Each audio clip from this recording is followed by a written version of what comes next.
நாளிலே ஆராதனை நடக்கும்படியாகவும் இறைச்சியை உங்களோடு பகிர்ந்து கொள்ளும்படியாகவும் இந்த வாய்ப்பினை தந்த இதோட போதகருக்கும் நம்முடைய ஆர்ப்பாட்டத்தினுடைய திருச்சபையினர் பேராயர் அவர்களுக்கும் நான் நன்றியை தெரிவிக்கிறேன். 2 நாளைக்கு முன்பதாக பேராயர் அவர்களுக்கு ஃபோன் செய்து ஐயா கொஞ்சம் சந்தப்பேட்டை சர்ச்சுக்கு போய் ஆராதனையில் பிரசங்கம் செய்யுங்கள் என்று கேட்டுக்கொண்டார்கள். நான் மிகவும் சந்தோஷத்தோடு ஏற்றுக்கொண்டேன். ஏனென்றால் இது ஒரு பாரம்பரியம் மிக்க ஒரு திருச்சபை, கடவுளால் ஆசீர்வதிக்கப்பட்ட மக்கள், கடவுளால் தெரிந்து கொள்ளப்பட்ட மக்கள், கடவுள் அவர்களை அழைத்த தேவனா இருப்பதனாலே பாரம்பரிய மிக்க திருச்சபையிலே இறைச்சி கொடுத்ததிலே நான் மகிழ்ச்சி அடைந்து உடனடியாக நான் ஏற்றுக்கொண்டேன். ஒருவேளை கிறிஸ்து பிறப்பின் பண்டிகை கொண்டாடினால், புத்தாண்டு பண்டிகையை கொண்டாடினால், இன்றைக்கு கிறிஸ்து மகிமை விலகின திருநாள் என்னைக்கு கொண்டாடணும்? கிறிஸ்து மகிமை விலகின 6 ஜனவரி 6. கோயிலுக்கு வரீங்க தெரியும், ரொம்ப சந்தோஷம். ஏன் கிறிஸ்து மகிமை விலகின திருநாள் என்றால், கிழக்கத்திய வானசாஸ்திரிகள் அந்த நாளிலே குழந்தையை பணிந்து கொண்ட ஜனம்தான் கிறிஸ்து மகிமை விலகின திருநாள். கிறிஸ்துவானவர் மகிமைப்பட்டார். வானசாஸ்திரிகள் நேராக சென்று ஏரோது அரண்மனையிலே குழந்தையை தேடினார். உலக அரசர், விண்ணரசர், உலகத்திலே பெரிய ராஜா ஒரு பிறப்பார் என்று வானசாஸ்திரிகள் அறிந்தபடினாலே அந்த குழந்தை அரசருடைய வீட்டிலே பிறந்திருக்க வேண்டும் என்று சொல்லி அங்கே தேடினார்கள். கிழக்கிலே தோன்றிய நட்சத்திரம், வால் நட்சத்திரம், ஏறக்குறைய ஒரு மணிக்கு 1000 கிலோமீட்டர் வேகத்திலே ஓடக்கூடிய ஒரு நட்சத்திரம், இயேசு பிறந்த போது அந்த நட்சத்திரம் ஒரு குழந்தையை போல் தவழ்ந்து தவழ்ந்து சென்றதான். என்ன ஆச்சரியம், என்ன விந்தை! யோசித்து பாருங்க. சாதாரண ஒரு நட்சத்திரம் ஒரு மணிக்கு 1000 கிலோமீட்டர் வேகம் போகக்கூடியது. ஆனால் இயேசு கிறிஸ்து உலக ரட்சகர் பிறந்த போது அந்த வானசாஸ்திரிகளுக்கு அது வழிகாட்டியது. அப்படினால் அதனுடைய வேகம், ஒருவேளை அந்த காலத்திலே கோவேரி கல்வியை பயன்படுத்தினார்கள். ஆனால் இந்த வானசாஸ்திரிகள் ஒட்டகத்தை பயன்படுத்தினார்கள் என்று நாம் வாசிக்கிறோம். ஒட்டகம் எவ்வளவு வேகமாக செல்லப்படுது! அந்த நாளில் இன்னைக்கு 21ஆம் நூற்றாண்டில் நம்ம வாழ்ந்து கொண்டிருக்கிறோம். 1ஆம் நூற்றாண்டில் எந்த விதமான பஸ் வசதியோ, ரயில் வசதியோ, ஆகாய விமான வசதியோ, ஹெலிகாப்டர் வசதியோ, துரிதமாக செல்லக்கூடிய எந்த வசதியும் அற்ற காலங்களிலே 1ஆம் நூற்றாண்டிலே வானசாஸ்திரி கிழக்கிலிருந்து மேற்கே சென்று குழந்தையை பணிந்து கொண்டார்கள் என்று வாசிக்கிறோம். அந்த நட்சத்திரம் வேகமாக செல்லக்கூடிய நட்சத்திரம் தன்னுடைய வேகத்தை குறைத்துக் கொண்டது. ஒரு இயற்கை வேகத்தை குறைத்துக் கொண்டு மெதுவாக குழந்தையை போல தவழி மெதுவாக சென்றது. அவர்கள் அந்த வானசாஸ்திரிகள் காடு மலைகளெல்லாம் கடந்து சென்றிருக்க வேண்டும். பாலைவனம் இருந்திருக்கிறது, காடுகள் வழியிலே இருந்திருக்கும், மலைகள் இருந்திருக்கும். அதில் சிங்கம், புலி, கரடி போன்ற துஷ்ட மிருகங்களை அவர்கள் கண்டிருப்பார்கள். ஆனாலும் இயேசு பாலகனை பணிந்து கொள்ள வேண்டும் என்று அவர்கள் நடந்து சென்றார்கள். குழந்தையை கண்டார்கள். பொன்தூபத்தும் வெள்ளை கோலத்தை வைத்து பணிந்து கொண்டார்கள். அந்த மகிமை விலகின திருநாள் பின்வருகின்ற ஒரு 5 ஞாயிற்றுக்கிழமை 5 தலைப்பின் கீழாக நாம் சிறிய அழைக்கப்படுகிறோம். ஒருவேளை கிறிஸ்து மகிமை விலகின திருநாள், கிறிஸ்து மகிமை விலகின திருநாள் என்று ஒவ்வொரு வாரமும் சொல்லுவார்கள். சென்ற வாரம் கிறிஸ்து மகிமை விலகின திருநாள். என்ன பிரச்சனை? Very good. ஆண்டவராகிய இயேசு கிறிஸ்து 12 வயதிலே எருசலேம் தேவாலயத்திலே போதகர் நடுவில் அமர்ந்து கொண்டு வியாக்கியானம் செய்தார். சென்ற வாரம் பிரசங்கம் அதுதான். லூக்கா 2ஆம் அதிகாரம் 52ஆம் வசனத்தை படிங்க. லூக்கா 2ஆம் அதிகாரம் 52ஆம் வசனம்.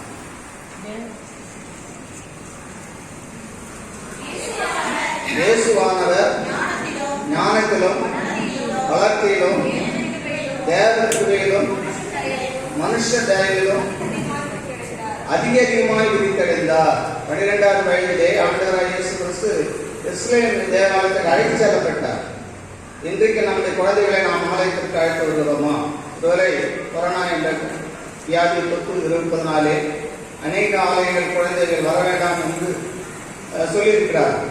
ஆனால் இயேசுவானவர் 12 வயதிலே வேத பாரகரோடு பரிசேயரோடு போதகரோடு நடுவிலே அமர்ந்து அவர்களை வியாக்கியானம் செய்து கொண்டிருந்தார், விவாதம் செய்து கொண்டிருந்தார், கேள்விகளை எழுப்பினார் என்று நாம் திருமறையை வாசிக்கிறோம். அதுதான் கிறிஸ்து மகிமை விளைவிக்கிறனாலே சிறு பிள்ளைகளிடத்திலே வெளிப்பட்டார்.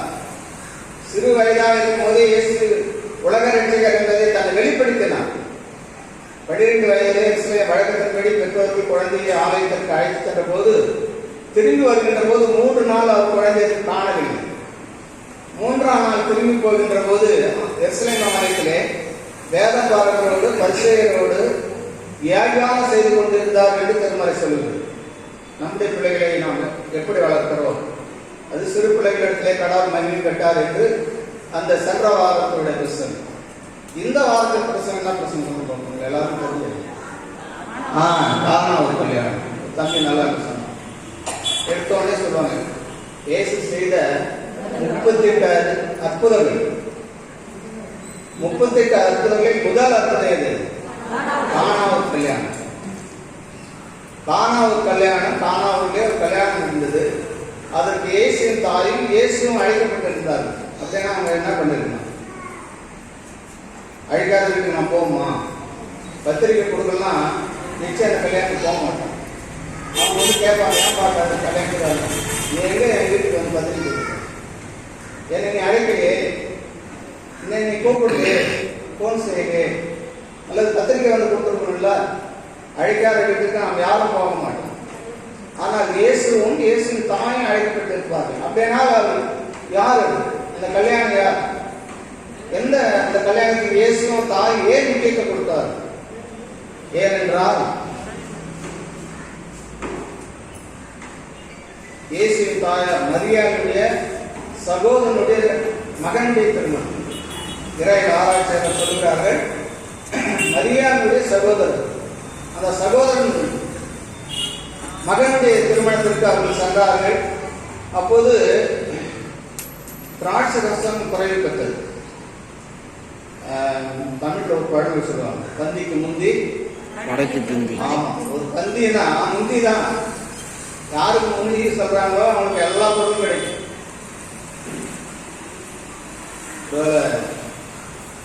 இந்திய மருத்துவப்படி பார்க்கின்ற போது சாம்பார், காரக்குழம்பு, மோர், ரசம், இப்படியெல்லாம் வகை வகையான பொருட்களை பரிமாறுவார்கள்.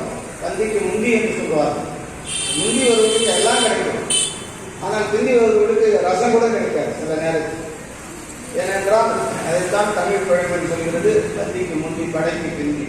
படைக்கு பிந்திய செல்ல என்றால் முந்தி செல்லுகிறவர்கள் குண்டடிப்பட்டு இறந்து விடுவார்கள், எதிராளி சென்று விடுவார். எனவே படைக்கு பிந்தியாக செல்ல வேண்டும், பந்திக்கு முந்தியாக செல்ல வேண்டும். ஆனால் இங்கே முந்தியவர்களுக்கு ருசியுள்ள ரசத்தை கொடுத்தார்கள், பிந்தியவர்களுக்கு ரசம் இல்லை. இந்த முதலாம் அற்புதத்தை இயேசுவானவர் அங்கே ஏன் செய்தார்? இயேசு தாயார் அவரிடத்துல வந்து சொல்லுகிறார், தம்பி வந்திருக்க உறவினருக்கு ரசம் கிடையாது, ஏதாவது செய்ய முடியுமா? ஏன் மரியாள் வந்து இயேசு இடத்துல கேட்கணும்? ஏன் கேட்கணும் சொல்லுங்க.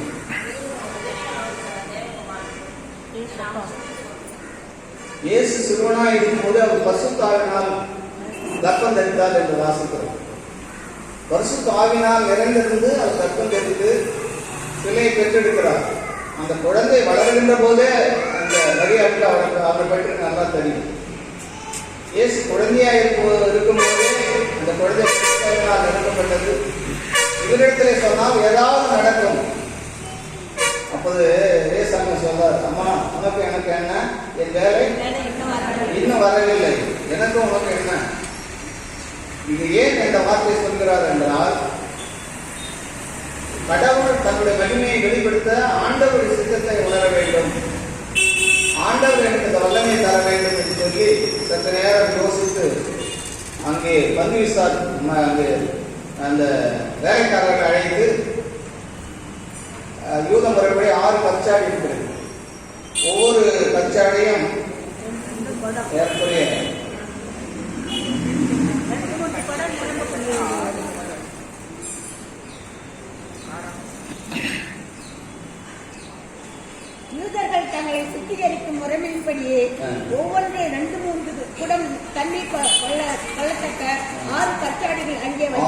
கச்சாடியிலும் ஒவ்வொரு கச்சாடியும் 20 கேலன் தண்ணீர் குடிக்கணும். 20 கேலன். நம்ம கூட வெளியில எங்கேயாவது போயிட்டு வந்தா வீட்டில் இருக்கிற அம்மா சொல்லுவாங்க, அங்கே தண்ணி இருக்குதுங்க, கால் கழுவிட்டு உள்ள கால் நினைச்சிட்டு வாங்கன்னு சொல்லுவாங்க. இந்திய முறைப்படி வெளியிலே நாம் சென்று வருகின்ற போது காலையிலே பூசி இருக்கிறோம், அழுக்கு இருக்கிறோம், செருக்கலாக நடக்கின்ற போது பல்வேறு காலையில் ஒட்டிக்கொள்ளும். எனவே தண்ணீர் கொடுப்பார்கள். யூத முறைப்படி அவர்கள் கச்சாடி வைத்திருந்தார்கள். 6 கச்சாடி இருந்தது. அதிலே ஒவ்வொரு கச்சாடியும் ஏற்படைய 20 கேலன் தண்ணீர் பிடிக்கும் என்று சொல்லப்படுகிறது. அவ்வளவு தண்ணீரை நிரப்புங்கள் என்று இயேசு சொன்ன பொழுது வேலைக்காரர்கள் நிரப்பினார்கள். அதை போய் பந்தி விசாரிப்புக்காரத்தில் கொடுங்கள் என்றார். பந்தி விசாரிப்புக்காரர் அதை வாங்கி ருசி பார்த்தார். ஆனால் பந்தி விசாரிப்புக்காரருக்கு இந்த ரசம் எப்படி ஏற்படுறது என்று தெரியாது. அப்போது அந்த பந்தி விசாரிப்பு சொல்லுகிறான், எப்பொழுதும் நல்ல ரசத்தை முதல் கொடுத்துதான் இந்தியவர்களுக்கு ரசம் இல்லாமல் போகும். ஆனால் சடிதியாக சீக்கிரத்தில் ஏதாவது போட்டு ஒரு ரசத்தை முதல் கொடுப்பாங்க. அந்த ரசம் அவ்வளவு டேஸ்டா இருக்கு. முதல் வந்தவர்களுக்கு நல்ல ரசம் கிடைக்கும். ஆனால் இந்த அற்புதத்துல ஆண்டவர் பிந்தி வந்தவர்களுக்கு அது நல்ல ரசத்தை கொடுக்கின்றார். பந்தி விசாரிப்பவர்கள் கேட்கிறார், இந்த ரசம் இங்கிருந்து வந்தது, எப்படி இவ்வளவு ருசியா இருக்கு? சாதாரண தண்ணீருக்கு நிறை கிடையாது, மனம் கிடையாது, தண்ணீருக்கு உருவம் கிடையாது. சாதாரண தண்ணீர்.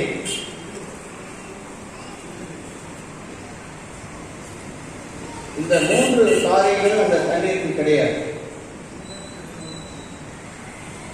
நிறமோ மனமோ சுவையோ, மனம் சுவை நிறம் சாதாரண தண்ணீருக்கு கிடையாது. ஆனா Jesus saw the water became wine. ஏசாமி அந்த தண்ணீரை பார்த்தபடியினாலே, பார்த்த மாத்திரத்திலே அது ஒயினாக மாறி. எவ்வளவு ஆச்சரியம் பாருங்க. இயேசுவின் பார்வையில் எவ்வளவு அற்புதம் பாருங்க. 38 அதிசயங்கள் அற்புதங்கள் செய்தார் 33 ஆண்டுகளில். 3 ஆண்டுகளில் 30 ஆண்டுகள் பெற்றோரோடு வாழ்ந்தார். 3 ஆண்டுகள் தான் அவர் நற்செய்தி பணியை செய்தார்.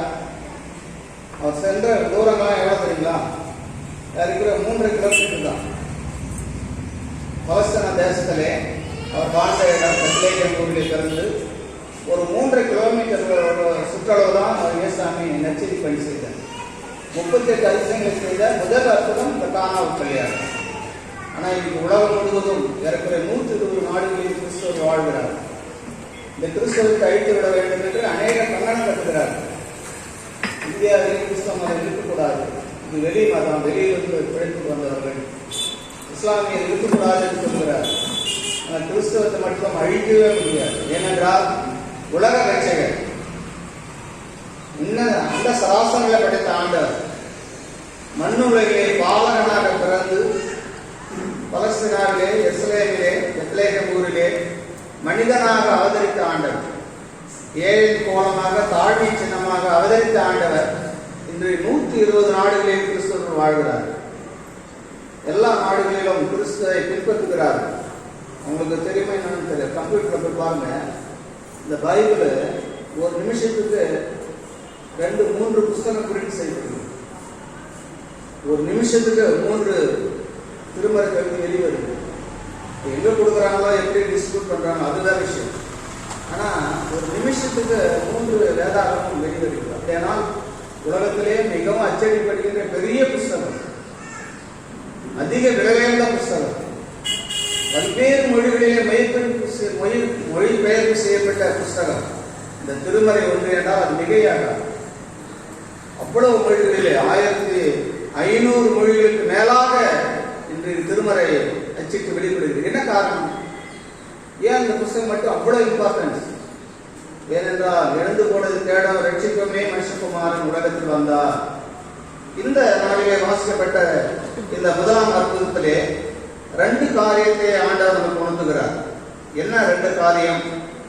இயேசு கிறிஸ்து நம்மை பார்க்க வேண்டும். Jesus saw the water. இயேசு உன்னையும் என்னையும் நாம் இருக்கின்ற நிலையிலே நம்மை பார்க்க வேண்டும். அப்படியானால் என்ன செய்ய வேண்டும்? சொல்லுங்க.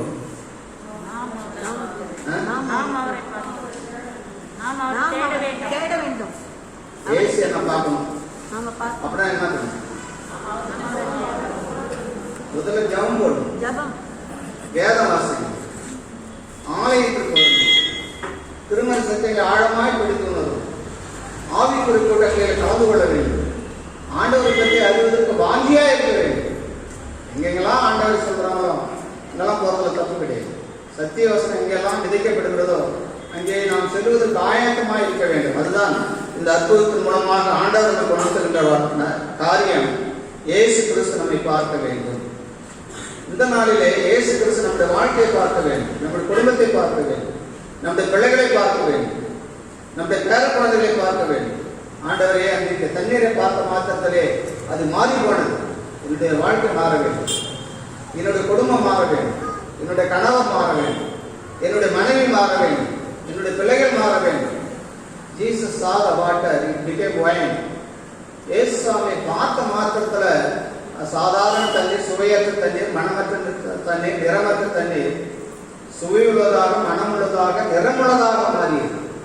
சுவை கொடுத்தது, மனத்தை கொடுத்தது, நிறத்தை கொடுத்தது. ஆண்டவர் உன்னை என்று பார்ப்பாரானால் நாம் சமூகத்திற்கு பயனுள்ளவர்களாக இருப்போம், ருசியுள்ளவர்களாக இருப்போம், மனமுள்ளவர்களாக இருப்போம், நிறமுள்ளவர்களாக இருப்போம். நிச்சயமா இந்த உண்மையிலிருந்து அநேக காரியங்களை நாம் தெரிந்து கொள்ள முடியும். இயேசு சாமி இந்த சாதாரண தண்ணீரை பார்த்த மாத்திரத்திலே அது ஒயனாக மாறி அநேகருக்கு ஒயன் பயன்பட்டது. அந்த பதிவுசார் கூட்டாளர்கள் அழைத்து கேட்கிறான், எப்பொழுதும் ருசி உள்ளதை முதல் கொடுப்பாங்க, ஆனால் பின்னால் வந்தவர்களுக்கு ருசி அற்றதை கொடுப்பாங்க. நீரோ இந்த ரசத்தை இதுவரைக்கும் பதிக்க வைத்திருந்தோரோ, இதுவரைக்கும் ஒழித்து வைத்திருந்தோரோ, எங்கே வைத்திருந்தது? ஏனென்றால் இயேசு பார்த்த மாத்திரத்திலே அது ருசி உள்ளதாக, மனமுள்ளதாக, நிறமுள்ளதாக மாறியது போல நம்முடைய வாழ்க்கை மாற வேண்டும்.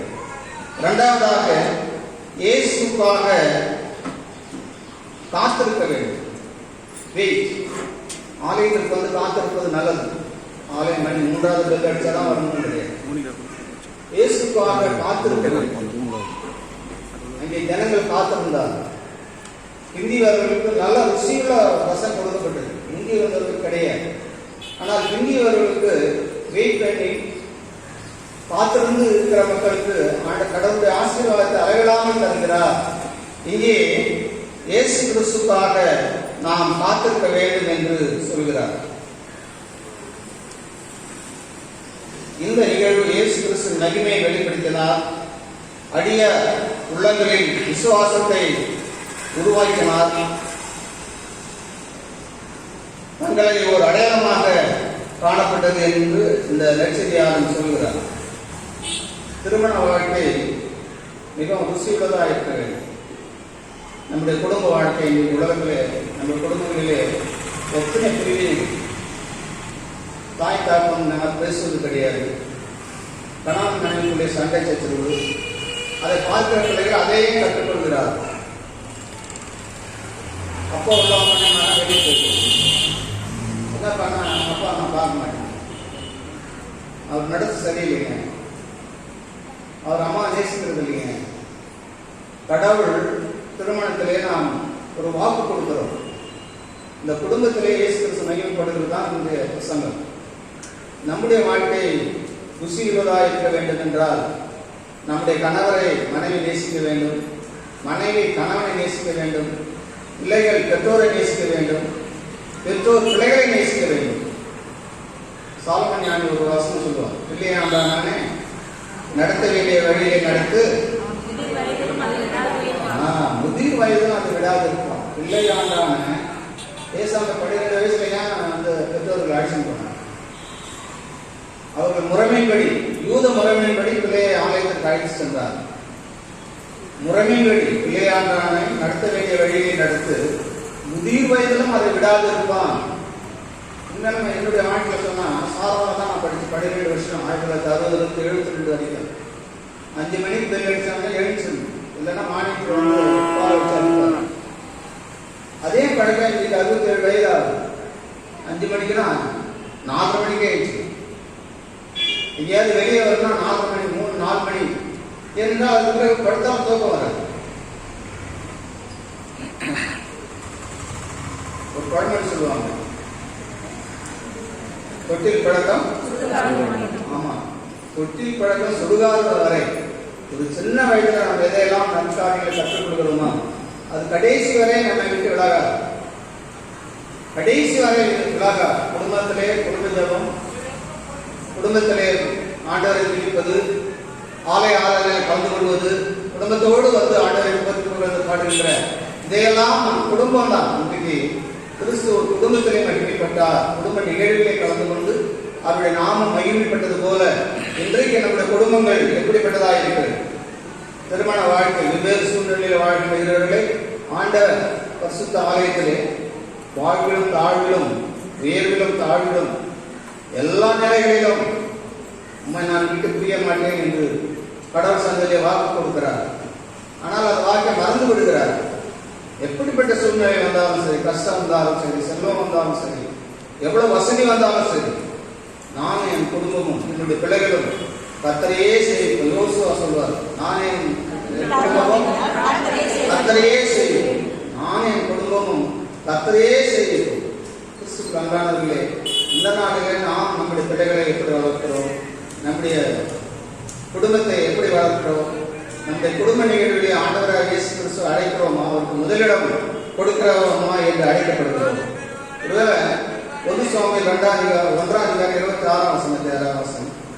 1 சாமுவேல் 1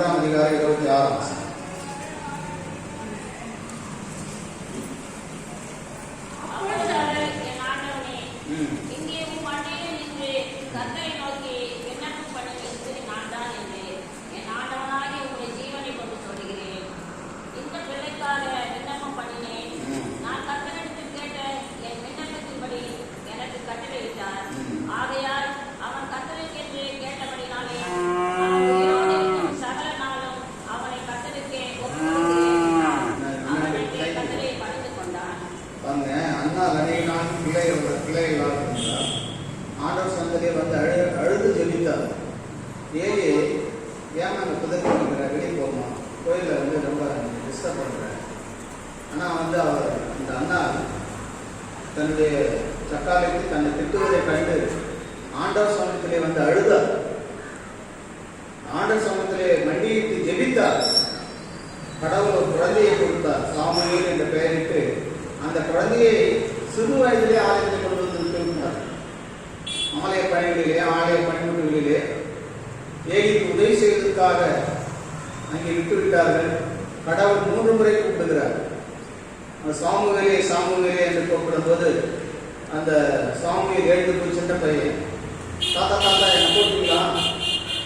ஏலி தாத்தா நான் கூப்பிடலப்பா. மறுபடியும் போய் பட்டுகிறார். மறுபடியும் கூப்பிடுறார், சாமுவேலே சாமுவேலே. போய் தாத்தாவை எழுப்புறார், கூப்பிட்டீங்களா? இல்லை. ஆனால் அந்த ஏலி தாத்தா ஒன்று சொன்னார், ஒருவேளை நான் கூப்பிடவில்லை, ஒரு கடவுள் உனக்கு அழைப்பார், யெகோவா உன்னை அழைப்பார், மீண்டும் உன்னை அழைத்தால் சொல்லும் அடியே கேட்கிறேன், இதோ சொல்லும் அடியே கேட்கிறேன் என்ற வார்த்தையை சொல் என்று சொன்னார். 3ஆம் முறை சாமுவேலே சாமுவேலே என்று கூப்பிட்ட போது கர்த்தாவே சொல்லும் அடியை கேட்கிறேன், கர்த்தாவே சொல்லும் என்று சிறு வயதிலே கடவுள் சாமுவேலோடு கூட பேசினார். இன்னைக்கு சிறு பிள்ளைகள் மூலமாக கடவுள் பேசுகிறார். சிறு பிள்ளைகளை ஆண்டவருடைய ஆலயத்தில் விடுகின்ற போது, ஆலயத்திற்கு பணிகளை செய்கின்ற போது, பணிமட்டுகளை வேலைகளை செய்கின்ற போது கடவுள் அவளோடு கூட பேசினது போல ஆண்டவர் என்றும் பிள்ளைகளோடு கூட பேசுகிறார். சாமுவேலே சாமுவேலே சொன்னபோது கர்த்தாவே சொல்லும் அடியை கேட்கிறேன். உபாகமம் 6ஆம் அதிகாரம் 7ஆம் வசனத்திலே படிக்கிறோம். உபாகமம் 6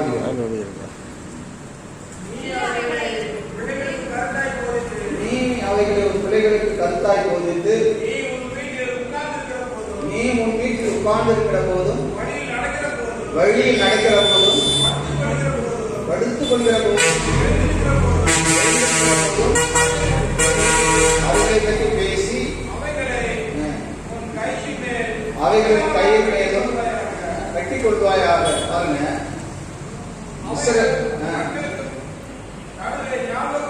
அவைகள் நடுவே ஞாபகம் குறியாயிருக்க கடவுது. இஸ்ரவேல் ஜனங்கள்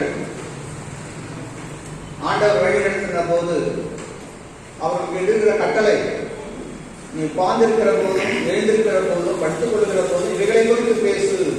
எவைகளை குறித்து? திருமறை குறித்து, கடவுள் செய்த அற்புதங்களை குறித்து, அடையாளங்களை குறித்து.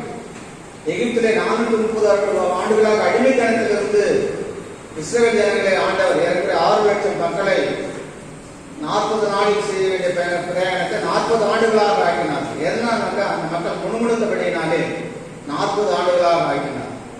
இங்கே ஆண்டவர் இந்த இஸ்ரவேல் ஜனங்களுக்கு சொல்கிறது என்ன என்றால், நீ படுத்துக் கொள்கிற போது, எழுந்திருக்கிற போது அவைகளை குறித்து பேசு. அவைகளை உன் நெற்றியிலும் உன் கதவு சட்டங்களிலும் எழுதி மாட்டி வைத்துக் கொள். வசனத்தை அவர்களுக்கு போதி என்று கற்பிக்கிறார். நம்முடைய பிள்ளைகளை நாம் எப்படி வளர்க்கிறோம்? நம்முடைய குடும்ப ஜீவியம் எப்படி இருக்கிறது? இதை சிந்திக்கும்படியாய் இந்த நாளிலே நம்மை கடவுள் அழைக்கிறார். ஒருவேளை 220ஆம் ஆண்டு, சென்ற ஆண்டுல இருக்கிற 19 லட்சம் 20 லட்சம் பேர் இறந்திருக்கிறாங்க. சமீபத்தில் செய்தியை நான் கேட்டேன். யோசிச்சு பாருங்க, ஒரே வருஷத்துல 20 லட்சம் பேர் உலகத்துல இறந்திருக்கிறாங்க.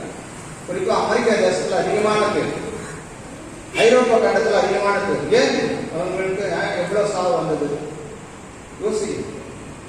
அவர்கள் கடவுளை விட்டு பின்வாங்கிக் கொள்கிறார், செல்வ செழிப்பிலே வாழ்கிறார். அமெரிக்கா என்பது பொன் விளைய நாடு. அமெரிக்காவில் பொன் விளைய நாடு. நேற்று இரவு இந்த சர்ச்சிலே பணி செய்த டாக்டர் எஸ்ஆர் பிரபாகரனோடு கூட பேசினேன். அவர்கள் உங்களுக்கு ஒரு வாழ்த்து செய்தி அனுப்பியிருக்கிறார். இந்த ஆலயத்திலே, இந்த சந்தர்ப்பத்திலே நான் பணியாற்றின இந்த ஹாஸ்பிட்டலே ஊழி செய்தேன் என்று சொல்லி உங்களுக்கு கிறிஸ்துமஸ் புத்தாண்டு செய்தி அனுப்பியிருக்கிறாரு. ப்ரெசென்ட் பண்ணுவேன், அதை நான் போடுவோம். ஒரு 2 நிமிடம் அதை கேட்டு பார்ப்பேன். இன்றைக்கு உலக நாடுகள் முழுவதும் கிறிஸ்தவர்கள் வாழ்கிறார்கள், எல்லா நாடுகளிலும். ஆனால் பாவம் பெருகி கடவுள் ஆதாம் ஏவாளை படைத்த போது ஒரு காலத்தில் ஆயிடுச்சார். யார் காலம் தெரியுமா? நோவா காலம். நோவா காலத்தில் 40 நாள் மழை பெய்யுது, இரவும் பகலும் மழை பெய்யுது. நோவாவும் அவருடைய துணைவியாரும் அவருடைய 3 பிள்ளைகளும் 3 மருமக பிள்ளைகள் 8 பேர் மட்டுமே அந்த பேழையை காப்பாற்றப்பட்டார். ஆதியாகமத்தில் நீங்கள் வீட்டு சென்று வாசிப்பீர்களானால் உலகத்தில் 40 நாள் மழை பெய்து. எதிர் நிமித்தமாய், அவர்கள் செய்த அக்கிரமத்தின் நிமித்தமாய், பாவத்தின் நிமித்தமாய், கொடூரத்தின் நிமித்தமாய், கடவுளுக்கு விரோதமாக நடந்து கொண்டது நிமித்தமாய் மக்களை மழையின் மூலம் அழைத்தார். ஆனா அப்படியே ஒரு வார்த்தை சொல்லிட்டார், என்ன? இனி நான் ஜலத்தினால் அழிக்க மாட்டேன், இனி நான் ஜலத்தினால் மழையினால் அழிக்க மாட்டேன். அப்படின்னா கொரோனா வியாதி தான் வந்தது. இன்னைக்கு 19 லட்சம் பேர் இறந்துருக்கிறாங்க உலகத்தில். இது கடவுளுடைய கோபாக்கணியா இருக்குமோ? கடவுளுடைய தண்டனையா இருக்குமோ? அமெரிக்கா தேசத்துல நிறைய பேர் இருக்கிறாங்க.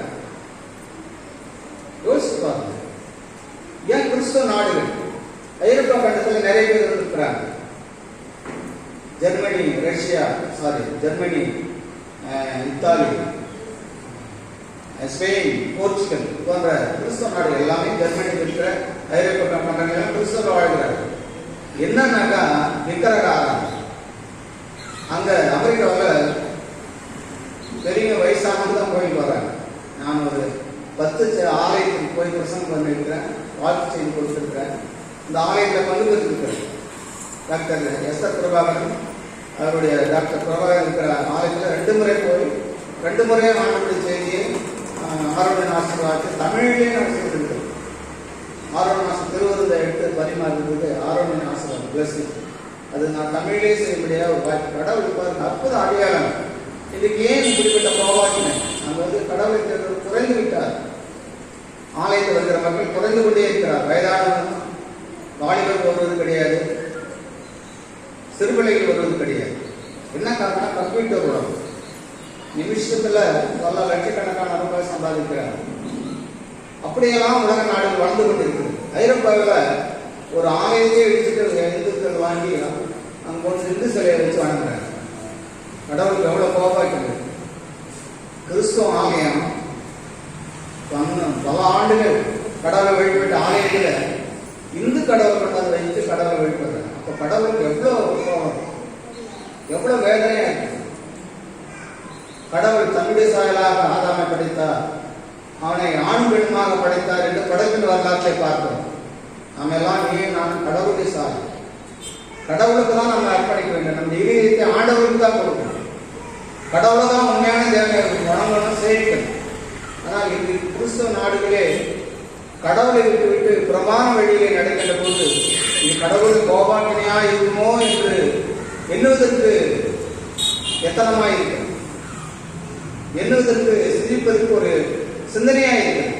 கடவுள் கோபாக்கினையா இருக்குமோ, இப்படிப்பட்ட அழிவு இன்னும் புதிய ஒரு மருந்து கண்டுபிடிச்சிருக்கிறாங்க. அது இன்னும் எப்படி ஒர்க் அவுட் சொல்ல முடியாது. அதுக்குள்ள அந்த வைரஸ் வேறு விதத்தில் உருவெடுத்து வருது, உலக நாடுகளில் பரவி கொண்டிருக்கு. ஆனால் கடவுள் உணவு எனக்கு ஜீவனை கொடுத்து இந்த புதிய ஆண்டுக்குள் பிரவேசித்து இந்த மகிமை நிறைய திருநாளை காணபடியாக செய்த இறைவனுக்கு நாம் நன்றி செலுத்த அழைக்கப்படுகிறோம். சமீபத்தில் யூடியூப்ல நான் பார்த்தேன், ஒரு பேர இந்த ஆண்டை என்ன சொல்லியிருக்கிறார், யார சொல்லுங்க பார்ப்போம்.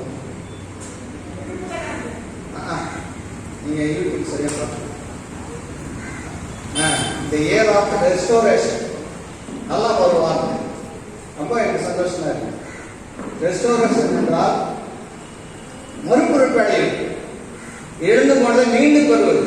ஒருவேளை 2020 ஆண்டுல அநேக அழிவுகள், அநேக உயிரிழப்புகள், அநேக சேதாரங்கள், உடல் சேதாரம், பொருள் சேதாரம், பொருளாதாரத்தின் சேதாரம், வேலை ஐடி கம்பெனிலாம் ஆயிரக்கணக்கான லட்சக்கணக்கான மக்கள் வேலை இழந்திருக்கிறார்.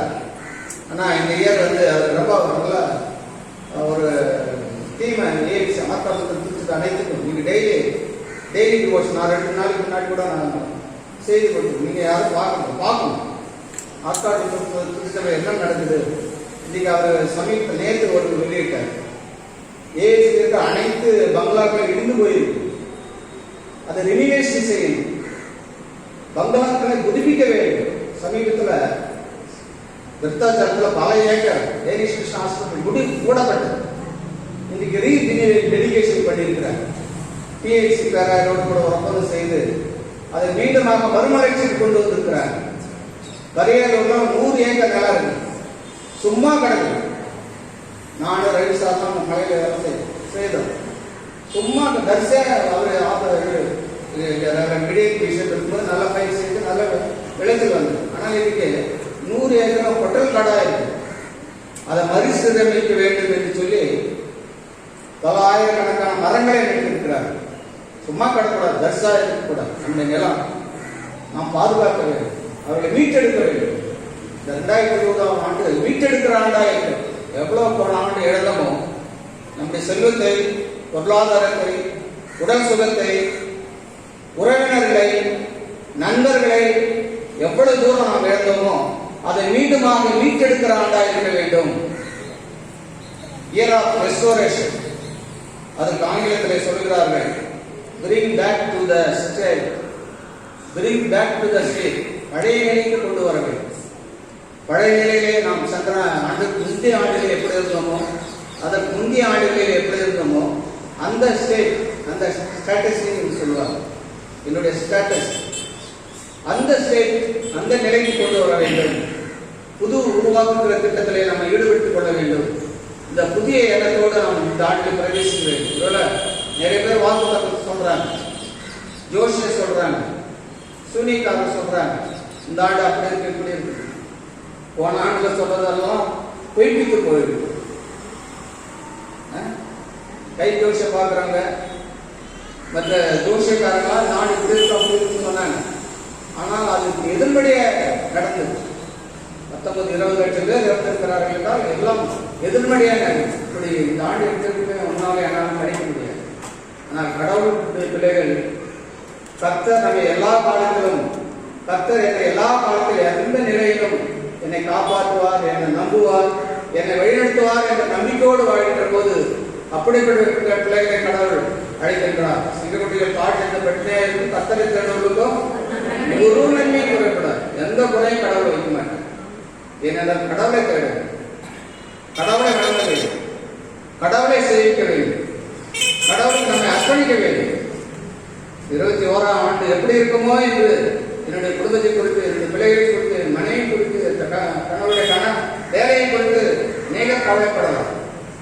இயர் ஆஃப் ரெஸ்டோரேஷன், மீட்டெடுக்கிற ஆண்டாக இருக்கத்தக்கதா, இந்த புதிய ஆண்டுக்குள்ளே புதிய ஆசீர்வாதங்களை பெற்றுக்கொள்ளத்தக்கதா, தேவன் தாமே உனக்கு எனக்கும் தயவு செய்வாரா. கண்களை மூடி இறைவேண்டு. மகா இரக்கமுள்ள நல்ல பிதாவே, இந்த அருமையான நல்ல நாளுக்காக இந்த காலை வேலைக்காக உங்களுக்கு நாங்கள் நினைச்சிருக்கிறோம். ஆர்ப்பாட்டம் திருச்சபை இந்த ஜூபிலி ஆலயத்திற்காக, இதை உருவாக்கி நம்முடைய பிள்ளைகளுக்காக, புரிந்து கொள்ளும்படியாக இருக்கின்ற நம்முடைய ஆத்துமாக்களுக்காக நாங்கள் நன்றி செலுத்துகிறோம். சென்ற ஆண்டிலே வாழ்ந்த அநேகர் இந்த ஆண்டை காணாமல் மறந்திருக்கிறார்கள்.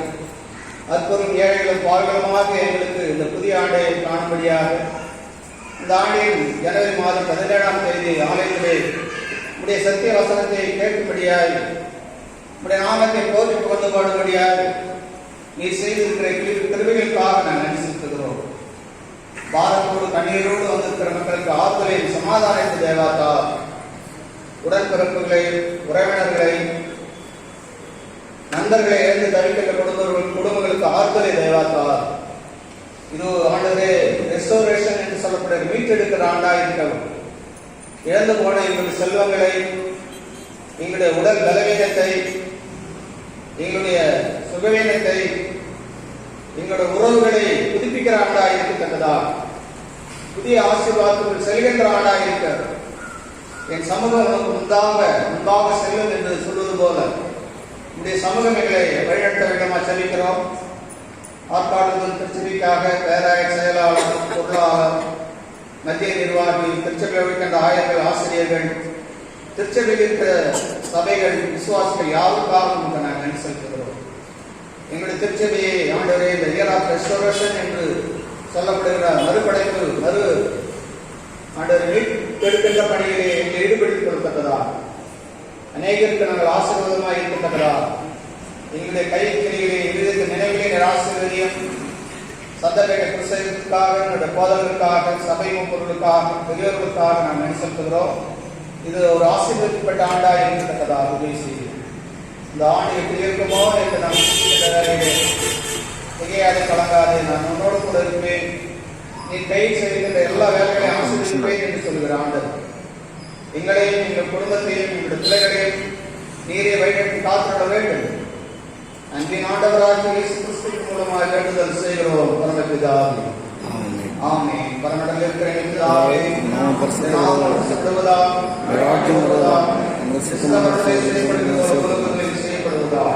அன்றைய தியாகத்தை நினைத்தால் இது சோதனை பண்ணாமல் ரட்சித்தோம். ராஜ்யம் ஆமென். என் ஆத்மாவே கர்த்தரை ஸ்தோத்திரி, நாமத்தை ஸ்தோத்திரி. ஆத்மாவே கர்த்தரை ஸ்தோத்திரி, அவர் செய்த சகல உபகாரங்களை மறவாதே. ஆமென். நம்முடைய ஆண்டவராகிய இயேசு கிறிஸ்துவின் கிருபையும் கடவுளுடைய அன்பும் பரிசுத்த ஆவியானவருடைய அன்பினையும் நம் அனைவரோடும், இந்த குடும்பங்களோடும், திருச்சபையோடும், இந்த ஆண்டிலே நாம் கையில் செய்த எல்லா பணிகளோடும் இன்றும் என்றும் சதா காலங்களிலும் நிலைத்திருந்த ஆசீர்வதித்து வழிநடத்தி காப்பதாம். ஆமென். கிறிஸ்துக்குள்ளானவர்களே, இந்த நாளிலே உங்களோடு கூட ஆராய்ச்சி நடக்கும்படியாகவும் இறை செய்தியை கொடுக்கும்படியாக கடவுள் தந்த வாய்ப்பினை நினைத்து நான் இறைவனுக்கு நன்றி செலுத்துகிறேன். நம்முடைய பேராயர்களுக்கும், உங்களுடைய சபை போதவர்களுக்கும் நான் நன்றி தெரிவிக்கிறேன். சபை மூப்பர்களுக்கும் நான் நன்றி தெரிவிக்கிறேன். இந்த ஆண்டு கடவுளுடைய ஆசீர்வாதத்தை நான் முழுவதுமாய் தரத்தக்கதாக தேவன் தாமே எங்களுக்கு உதவி ஒத்தாசம் செய்வாரா. ஆமாம்.